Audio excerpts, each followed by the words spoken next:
Servicing है।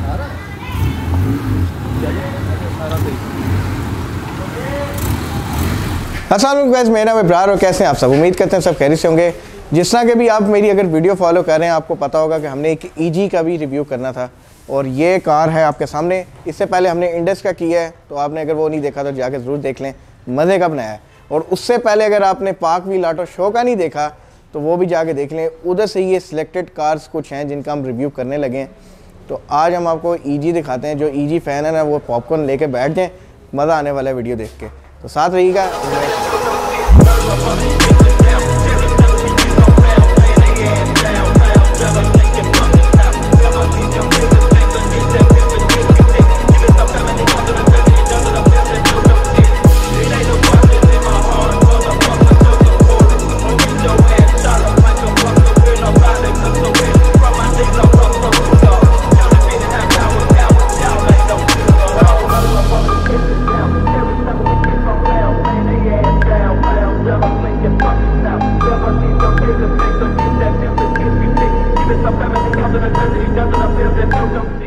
अभी हमारे साथ हैं फ़खरी भाई और हम ऑटो शो पे मिले थे कल। माशाल्लाह आपकी गाड़ी काफ़ी ज़बरदस्त लगी। और बाकी इसके बारे में बताएं, कौन सा मॉडल है इसके बारे में बताएं। ब्रार भाई ये 1995 मॉडल, ठीक है। और हमारे पास ये गाड़ी पिछले 26 सालों से, अब 27 साल होने वाले हैं। वाकई जी 26-27 साल से जी। नाइस यार। तो अभी बॉयज़ इस वजह से ही ना ये पॉइंट सोच लें, ये गाड़ी कैसी इन्होंने रखी है, इसलिए ही ये वीडियो बनानी थी। बाकी आप इसके बारे में बताएं, इसके अंदर आपने क्या क्या चेंजेस किए हैं, इसके बारे में स्टार्टिंग बताएं और कहाँ से स्टार्ट लिया ये भी बताएं थोड़ा बहुत। दरअसल हमारी फैमिली में पहले दिन से ही शौक था गाड़ियों का। ठीक है। मेरे लेट फादर जो हैं, ठीक है, वो ट्रांसपोर्टेशन डिज़ाइनर थे। ठीक है। तो उन्हें भी बहुत शौक था गाड़ियों का। ठीक है। और वही चीज़ हमें इनहेरिटेड है। ठीक है। तो मैं और मेरा भाई और अब्बू तीनों ने मिलकर इस गाड़ी के ऊपर लगे रहे हैं from the very first day. Very nice. और आप कह लें कि अब हमें खुद नहीं याद, लेकिन अराउंड कोई 10 से 15 लुक्स गाड़ी जो है वो चेंज कर चुकी है। अच्छा। इस सारे टाइम में। तो आज की जो लुक है, हमें इसे फ्रंट से शुरू कर लेते हैं पहले। तो लाइट्स के बारे में बताएं, ये क्योंकि काफ़ी डिफरेंट लाइट्स हैं। बिल्कुल। तो इसके बारे में बताएं आप। ये डेंजी के प्रोजेक्टर्स हैं, फर्स्ट जनरेशन। ठीक है। जो कि इस गाड़ी को लगे हुए 23 साल हो गए हैं। ठीक है। लाइक आप कह सकते हैं, आई एम नॉट क्लेमिंग, लेकिन ये one of the earliest cars हैं जिनको ये डेंजी के प्रोजेक्टर। मैंने एक बहुत पहले रिव्यू किया था 2018 के अंदर जी। उसके अंदर मैंने हैच का किया था रिव्यू। बिल्कुल। अरसलान जेट की जी। तो उसके अंदर मैंने ये लाइट्स देखी थी। उन्होंने उसके पीछे भी पूरी एक स्टोरी है। अराउंड मेरे ख्याल से 2014 या 15 का ऑटो शो था। ठीक है। तो उस वक्त वो प्रोजेक्ट ईजी उन्होंने स्टार्ट नहीं अभी किया था। ठीक है। तो शो गुजर गया, उसके बाद मुझे डीएम आया। उन्होंने पूछा कि यार लाइट्स और आप कब से हैं आपके पास और क्या इनकी बैकग्राउंड हिस्ट्री है वो। तो मैं उन्होंने बताया सारा कि यार ये लाइट्स हमारे पास काफ़ी अरसे से हैं। फिर जितना मैं उन्हें गाइड कर सकता था वो मैंने किया। ठीक है। लेकिन यह कि उससे क्योंकि इतना ट्रेंड नहीं था। ठीक है। और उसके बाद उन्होंने देखा तो माशाल्लाह से उनकी फ़ैन फॉलोइंग है। उसके बाद जो है वो बहुत से लोगों को पता चला कि अच्छा ये लाइट्स भी आती रही हैं। ये इसके बाद इसके ऊपर एक और चीज़ भी लगी हुई है, इसको क्या कहते हैं? ये जी EGR एक कंपनी आती थी ऑस्ट्रिया की। ठीक है। ये उसके transparent OEM style headlight covers हैं। ठीक है। इसमें एक फॉग वाले भी आते हैं ना जी। इसमें मेरे पास 2 और पड़े हैं, एक कार्बन फाइबर लुक में है। अच्छा। ठीक है। एक ब्लैक है, बिल्कुल आप उन्हें स्मोक भी कह सकते हैं। ठीक है। उसके बाद नीचे भी आपने फॉग लाइट्स लगाई हैं। ये इसकी ओरिजिनल जो हैं वो स्टैनली की फॉग्स हैं। और मेरे पास दरअसल इसके अलावा इसमें क्लियर में भी पड़ी हुई हैं और इसमें जो एक नियॉन कलर आता है उसमें भी ये पड़ी हुई हैं, मल्टी कलर। सॉरी, मैंने अभी सिनेमैटिक्स जो हमने बनाए थे पंप पे जाके, उसमें इसकी लाइट की थ्रो बहुत ज़बरदस्त, विजिबिलिटी आउटस्टैंडिंग थी। दिस लिस्ट में ये है कि जो तो स्टैनली के ओरिजिनल है ना फॉग्स, ठीक है, उनकी विजिबिलिटी अच्छी है। ठीक है। जो चाइना के बाद में आए हैं उनकी उतनी विजिबिलिटी अच्छी नहीं है। ठीक। और साथ इसमें आगे इसका OEM SCR का EG9 में जो आता था वो बम्पर फ्रंट लिप वो लगा हुआ है। ठीक है। तो बाकी ये एक और चीज़, रिम और आपका जो टायर प्रोफाइल है इस पर बहुत ज़बरदस्त मेहनत हुई है, मुझे वो काफ़ी ज़बरदस्त लगा, मतलब मैच बहुत कर रहा है इसकी बॉडी के साथ। दरअसल मैंने कोशिश ये की है कि जितना बाय बुक अगर आप चीज़ को लेकर चल सकते हैं उतना ही चला। अच्छा, बाय बुक। हाँ ठीक। ये प्रोफाइल आपका 2 वेरिएंट्स के अंदर जो था इन्होंने दिया था, बल्कि 3 के अंदर। EG में जो EG9 आती थी SIR, ठीक है, EG6 और EG9, उसमें 195 55 का प्रोफाइल आता था। ठीक है। इसके अलावा बाद में EK9 टाइप आर जो आती थी उसमें भी सेम यही प्रोफाइल आता था। ठीक है। और इसी तरह फिलिपाइन के अंदर जो आपकी SIR आती थी की उसमें भी यही प्रोफाइल होता था। बैकग्राउंड इसकी स्टोरी है कि आपकी गाड़ी की जितनी भी कैलिब्रेशन है सस्पेंशन की और स्पीडोमीटर की, वो इस प्रोफाइल पर डिस्टर्ब नहीं होती और आप एक comfortable with in terms of looks and performance दोनों को अचीव कर सकते हैं। Very nice. प्लस जो रिम है वो वन ऑफ ए काइंड, अगर तो आप होंडा कल्चर में हैं तो ये स्टिल बहुत कम लोगों को पता है, इट्स म्यूगन RNR। ये स्पेशली डिज़ाइन जो है वो EG, EK, EF और DC2 इंटेग्रा के लिए हुआ था। ठीक। और अगर कोई बहुत बंदा कोई गीक है होंडा का और वो म्यूगन की कैटलॉग को देखे तो उसमें ये रिम जो है EG के साथ लग के आता रहा। तो बॉयज़ अब ये वीडियो बनाने का ये मकसद था, भाई का नॉलेज इतना ज़बरदस्त है, अगर आपको बोरियत हो रही है तो वीडियो स्किप कर दें, कोई मसला नहीं, लेकिन नॉलेज लेना है तो ये वीडियो पूरी देखना। अब आगे की तरफ चलते हैं। एक तो मुझे ये चीज़ आपने बड़ी हाईलाइट करवाई कि इसकी वीडियो ज़रूर बनानी है, क्या चीज़ है मुझे इसके बारे में? ये आपकी जो EJ कूप आती थी, ठीक है, उसकी प्रोडक्शन जापान में होती थी। अच्छा। तो एज ए टोकन जब वो अमेरिका में गाड़ियाँ जाती थी, क्योंकि कूपे जो थी आपकी वो आई सिर्फ अमेरिकन वेरिएंट के लिए थी, या कुछ उसमें उन्होंने लिमिटेड क्वांटिटी जो थी वो जापान के लिए ऑफ़र की थी और यूरोप के लिए।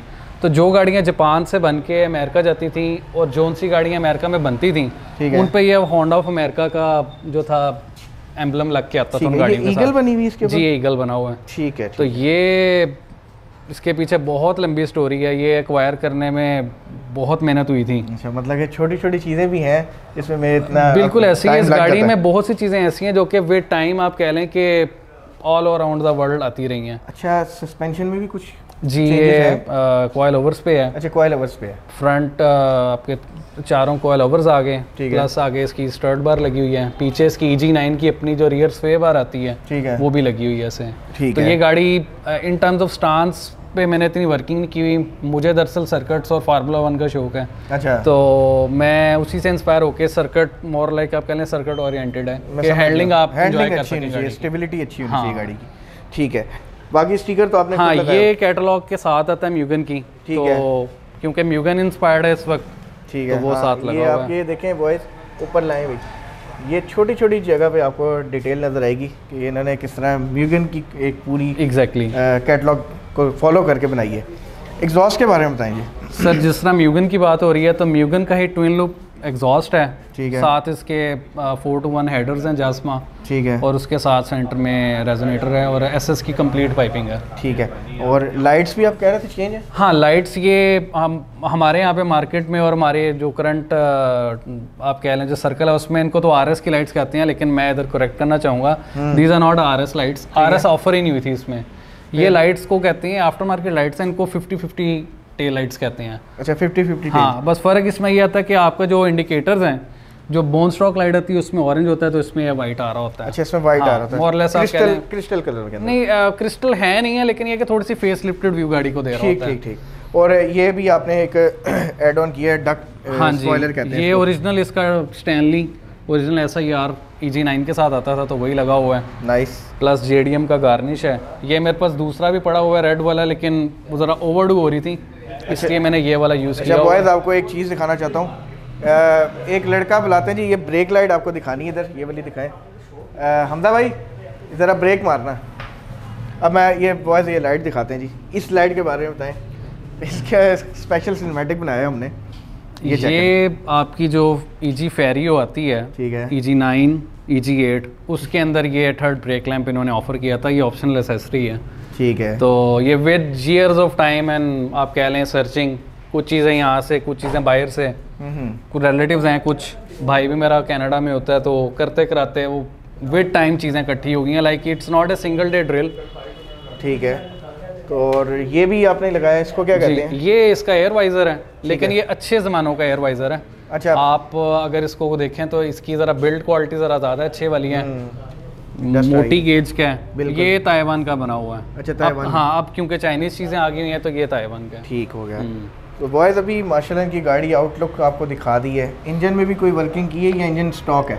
बॉन स्टॉक गाड़ी अब तक आप कह लें तकरीबन कोई 1,05,000 से 1,10,000 चली है, बल्कि 2 पीपल साइज मेरे ख्याल से 1,10,000 चली होगी अब तक। अच्छा, जेन्युइन भी है? जी, जेन्युइन अपने कार्बोरेटर भी है। ठीक है। हाँ, उसके साथ ये है कि मैंने बिगर आपकी जो हैं प्लग वायर्स साथ 4:1 के हेडर्स हैं।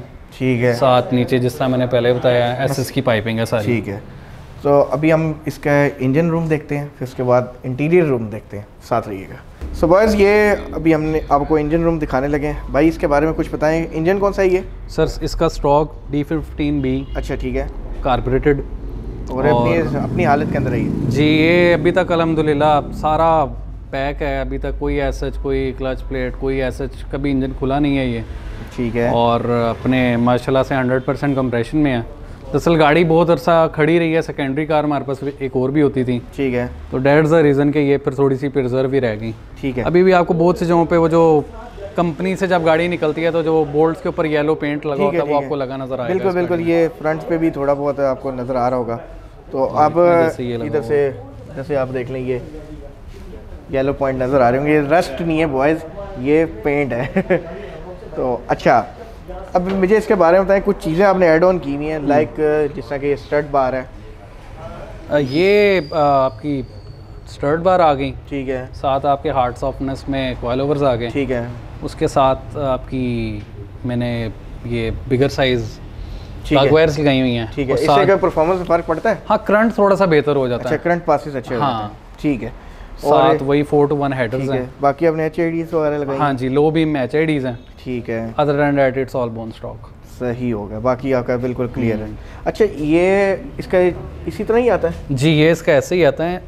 इनफैक्ट इसके साथ ये इसमें क्योंकि साउंड बोतल वाला कंसेप्ट नहीं है तो इन्होंने पैसेज फेंडर तक बना के इसके साथ नीचे इन्होंने एक लेदर से पैसेज भी दिया हुआ है।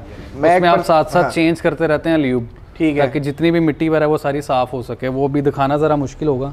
बहरहाल मैं एक चीज़ आपको बताऊं कि मैंने ज़िंदगी में पहली मरतबा ये इस तरह इंजन देखा है। हमेशा जितनी भी गाड़ी के रिव्यू किए ना इसके, वो इंजन चेंज ही ऑलमोस्ट स्वैप है। तो ये मैं इसलिए पूछा था कि ये किधर जा रहा है पाइप। नहीं ये साथ ज़्यादातर तो वो आफ्टर मार्केट लगा लेते हैं। एग्जैक्टली। तो ये मैंने पहली बार देखा है। उसमें होता ही है कि जब आप आफ्टर मार्केट इनटेक पे चले जाते हैं तो फिर गाड़ी की ओवरऑल एयर इंडक्शन तो आप बेहतर कर लेते हैं, लेकिन ओवरऑल पर और बड़ी चीज़ों का आपको ख्याल रखना पड़ता है। आवाज़ गाड़ी की बड़ी डिफरेंट हो जाती है। बिल्कुल ऐसा ही है। और आपको फ्यूल पे बड़ा करना पड़ता है, प्रेशर मेंटेन नहीं कर पाती गाड़ी। मेरा यानी कि यही कंसेप्ट है कि अगर आपने स्वैप किया भी हुआ तो कोशिश यही करें कि ओरिजिनल साउंड बॉटल और ओरिजिनल एयर फिल्टर पे ही रखें गाड़ी को। हाँ, अगर आपको लगता है कोई परफॉर्मेंस एड अप उस तरह का करना है तो K&N का आपको मिल जाता है बोल्टन फिल्टर, वो लेके डाल दें। वो होता भी एक्सपेंसिव है। हाँ वो मिलता भी कम है। एग्जैक्टली मिलता भी कम। लेकिन यह है कि जब आपने लॉन्गर रन में चीज़ रखनी है तो फिर चलें, आप एक्सपेक्ट कर सकते हैं। तो वाइज आपको वो जो चीज़ हम दिखा रहे थे लेंस कवर, वो ये यहाँ से टक इन, यहाँ से ये लैच उठते हैं और आप उतार भी सकते हैं। और इसमें ये है कि आपकी लाइट्स की प्रोटेक्शन भी है और एक मॉडिफिकेशन पार्ट भी इसे कहते हैं। ऐसा ही है? ऐसा ही है। अब इंटीरियर की तरफ चलें। जी आ जाएं। सो बॉयज़ अभी हम इंटीरियर की तरफ आ गए और फ़करी भाई इसके बारे में बताएं। बहुत ही नीट एंड क्लीन इंटीरियर है, मज़ा ही आ गया देख के। और एक जो फ्रेशनेस है वो भी फील हो रही है आपको। अगर आप बैठे ना थोड़ी देर आपको फील होगा जैसे नई गाड़ियों की स्मेल अभी भी आ रही है गाड़ी में से। बिल्कुल। और ये कोई वीडियो बनाने के लिए झूठ नहीं है, बाकी आप अगर एक्सपीरियंस करना है तो लाहौर में भाई से टच कर सकते हैं, टचअप कर सकते हैं। ये जो डोर पैनल्स हैं ये इसके जेन्युइन है? जी सर, फ्रॉम फैक्ट्री। पहले दिन से हम ऐसे ही देख रहे हैं इनको। इवन के फैब्रिक भी ओरिजिनल ही है। बहुत साफ़ सुथरी आपने रखी है माशाल्लाह। और ये जो सीट्स हैं बकेट स्टाइल, इसका क्या काम है? सर ये हैचबैक जो है उसमें ऑफर हुई थी SIR 1 के अंदर। लाइक ये आपको सिंगल आर्मनेस, इनको J सीट्स भी कहते हैं, ये आपको फेरियो के अंदर भी मिलती हैं और हैचबैक भी मिलती हैं। लेकिन ये सीट्स क्योंकि SIR 1 से मैं इसलिए रेफ़र कर रहा हूँ कि इनकी बैक प्लास्टिक की है। ठीक है। आगे जब मैं जब पीछे से गाड़ी दिखाऊंगा तो आप उससे देखिएगा कि इनका बैक पूरी प्लास्टिक की आती है। हाँ ठीक है। और बाकी ये आपने आफ्टर मार्केट ही डाली है ना? हाँ, ये मैंने बाद में मुझे मिली थी तो मैंने ये डाल दी थी। ठीक है ये जेन्युइन पार्ट? हाँ, ये जेन्युइन EG का अपना ही पार्ट है ये। ठीक है ठीक है। साथ क्योंकि म्यूगन इंस्पायर्ड है तो म्यूगन का कैटलॉग के अंदर म्यूगन SW3 इसका पार्ट नंबर है। ये इसके वो इसी के लिए बना है और इसी में ये लगा हुआ है। और ये यकीन करें वो कहते हैं ना धक्के से नहीं लगा हुआ लग रहा, इसका अपना ही लग रहा है। नहीं ये मैं ये नहीं क्लेम करता बाकियों की तरह के ये it's one of a kind, लेकिन ये कि एज़ पर माई नॉलेज मैंने ये इसके अलावा और किसी गाड़ी में या मैंने जितने अरसे से अराउंड अब कोई 15-16 बल्कि ज़्यादा ही ऐसा हो गया। लेकिन सबसे मसला पता क्या आता है, ये चीज़ एग्जैक्टली होती है। एग्जैक्टली ये हॉर्न का बटन और ये पूरी जो ऊपर एक पैनल सा चल रहा है ये मिस होता है। बिल्कुल ऐसे ही है। तो इसका ये कंप्लीट है, ये बड़ी बात है। प्लस इसमें SIR का क्लस्टर है मैनुअल का ओरिजिनल, ये जिस तरह मैं आपको बता रहा था EG9 जो कि B16A के साथ ठीक है ऑफर हुई थी, ये उसी का क्लस्टर है। और उसी का वैसे ब्लैक आता है ना, ये पाकिस्तान वाले वेरिएंट में ब्लैक आता है। ठीक है, इसमें वाइट है। हाँ इसमें वाइट है। और बेस्ट पार्ट ये है कि ये है भी मैनुअल का। अच्छा मैनुअल, हाँ वो ऑटो की लाइट हाँ एग्जैक्टली ठीक है। और बाकी इसी तरह हाँ जी कारपेट इसका ओरिजिनल है, साथ इसके ओरिजिनल मैट्स हैं। ठीक है, ये भी अपनी मिलते हैं, ये भी बड़ा आप कह लें रेयर हो गए हैं। तो ये EG जितनी भी आपकी फेरियोज आती रही हैं उसके साथ हैं। ठीक है, आपको यानी कि नज़र आएंगे लगे हुए। नाइस यार, माशाल्लाह बहुत ही साफ सुथरे रखा आपने सामान। प्लस इसमें PKDM वेरिएंट जो था उसमें ये वाला कंसोल नहीं आता था, इसे ड्यूल डिन कंसोल कहते हैं। ठीक है, तो इसमें होता ये है कि आपके पास 2 डिफरेंट स्लॉट्स आ जाते हैं। ठीक है, आज के ज़माने में आप कह लें कि एंड्रॉयड पैनल जिस तरह बड़े साइज़ का होता है तो इसमें सिंपल पहले एक टेप की जगह होती थी। तो इन्होंने ऑप्शनल एसेसरी दी थी गैदर्स की। ठीक है, गैदर्स कंपनी है, उसका पूरा ऑडियो देते थे, तो उसके लिए आपको ये 2-डिन कंसोल लेना पड़ता था। ठीक है, साथ उसके एक छोटी सी ये चीज़ है, ये आफ्टर मार्केट गियर बूट है इसका। ठीक है, ये बहुत से लोग कहेंगे कि यार मैंने किसी और गाड़ी का लगाया हुआ है, ये 97 या 98 में हमने डाला था गाड़ी को। ठीक है, जिस तरह आप कह लें आज के ज़माने में आपको नई गाड़ियों के आफ्टर मार्केट एसेसरीज नज़र आती है ना, ये उस वक्त की एसेसरी है इस गाड़ी की। बहुत ही वो स्टिफ और स्टेबल टाइप सी चीज़ लग रही है, लूज नहीं है। एग्जैक्टली, क्योंकि इसमें वैसे लेदर आता था। ठीक है, प्लस उसके साथ अगर आप देखें तो इसका ये आर्म रेस्ट है अपना, ये भी उसी वक्त के लगा हुआ है। ये स्टोरेज पार्ट है, स्टोरेज पार्ट है इसमें। ठीक है, अभी अंदर सामान भरा पड़ा सारा। प्लस पोल क्योंकि लगा हुआ है तो पोल का ओरिजिनल बटन भी साथ लगा हुआ है। वेरी नाइस जी। ये इसके बारे में बताइए, लाइट किस चीज़ की? ये एज ए सोवेनियर है, मेरे लेट फादर ने अपनी लगाया था उस वक्त गाड़ी में, तो मैंने उनकी मेमोरी में ये लगा के रखा हुआ है गाड़ी में। तो ये इसका काम क्या है? ये वैसे लाइट है और साथ इसमें बैटरी की इंडिकेशन आ जाती है। ये देखें ना, क्योंकि इस वक्त गाड़ी इग्निशन पे है तो ये लो आ रही है, जब स्टार्ट करूंगा तो मुझे हेल्थ बता देगी। Very nice.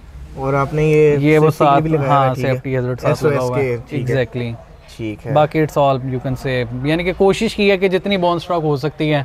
इवन कि मैं एक और चीज़ ऐड करूंगा इसमें, इसका ओरिजिनल जो है वो एडजस्टेबल कॉलम लगा हुआ है। अच्छा, आप यानी कि हाइट इसकी एडजस्ट कर सकते हैं। ठीक, क्योंकि इनमें टेलीस्कोपिक नहीं आया था। हाँ जी, बिल्कुल, सिर्फ टिल्ट की आपको ऑप्शन होती थी। ठीक है। अच्छा, ये सनरूफ वाली नहीं, ये PKDM है। आई विश हमारे पास ये सनरूफ वाली होती। मैं पिछली सीट यहाँ से दिखा देता हूँ। अच्छा, ये इसकी पोशिश हुई हुई? हाँ जी, ये मैंने बाद में कोशिश करवाई थी, नीचे ओरिजिनल फैब्रिक है। और आप जो पिछली साइड के बता रहे थे ये प्लास्टिक है। ठीक है, अब मेरे ख्याल से पीछे जाना ज़रूरी नहीं है। और ये है सारा सीन। लास्ट चीज़ हमारी मिस होगी है, ये इसके अंदर एडजस्टेबल मिरर्स भी हैं और ये साथ में कार्टून भी है इनका फेवरेट। तो यही सीन है भाई, और उम्मीद करते हैं आज की वीडियो काफ़ी मज़े की लगी होगी, काफ़ी चीज़ें दिखाने को थी। और हमेशा ये नहीं होता कि गाड़ी आप फुल डेड ड्रॉप करके या तो बहुत ही कोई यूनिक चीज़ हो दिखाए बंदा। कभी कभार आप अपनी डिटेल एक आर्ट भी दिखाते हो कि हमने कितनी मेहनत से किस तरह तैयार की। और ये वही कार है जो कि मुझे ऑटो शो के अंदर बिल्कुल अट्रैक्ट की थी। मैंने भाई से बात की, मैंने कहा इसकी वीडियो करनी चाहिए। आप कह लें, मैं आपकी सॉरी बात काट रहा हूँ कि ये ऑलमोस्ट मैं पार्क व्हील्स का मेंबर 2005-06 से हूँ। ठीक है, मेरी आईडी होती थी FKB। तो ये गाड़ी ने अर्ली डेज जो थे पार्क व्हील्स के, जब हनीफ भट्टी साहब होते थे, उस वक्त की जो गैदरिंग्स होती थी फॉरेन टाइम्स की, वो इसने सारी देखी हुई हैं। पहले दिन से ये पार्क व्हील्स के ऑटो शोज़ में जा रही है। अच्छा, माशाल्लाह, वेरी नाइस। तो अब ये है कि अगर तो पार्क व्हील्स पे अब मैं, क्योंकि हम गए हुए थे तो कुछ पुराने मेंबर से मुलाकात हुई। ठीक है, तो वो भी ये कह रहे थे कि यार इट्स स्टिल अलाइव। मैं कहा यार कोशिश तो कर रहे हैं लाइव रखने की। Very nice. चलें जी, बहुत अच्छा लगा आपसे बात करके और बहुत बहुत थैंक्स कि आपने टाइम निकाला हमारे लिए सर। और बाकी यही है सीन बॉयज़। अगर आपको वीडियो पसंद आए तो लाइक एंड शेयर ज़रूर कीजिएगा, और इससे पिछले अगर ब्लॉग्स ही देखे जाकर ज़रूर देखिए। हमें दीजिएगा इजाज़त, बहुत बहुत शुक्रिया। अल्लाह हाफ़िज़। अल्लाह हाफ़िज़।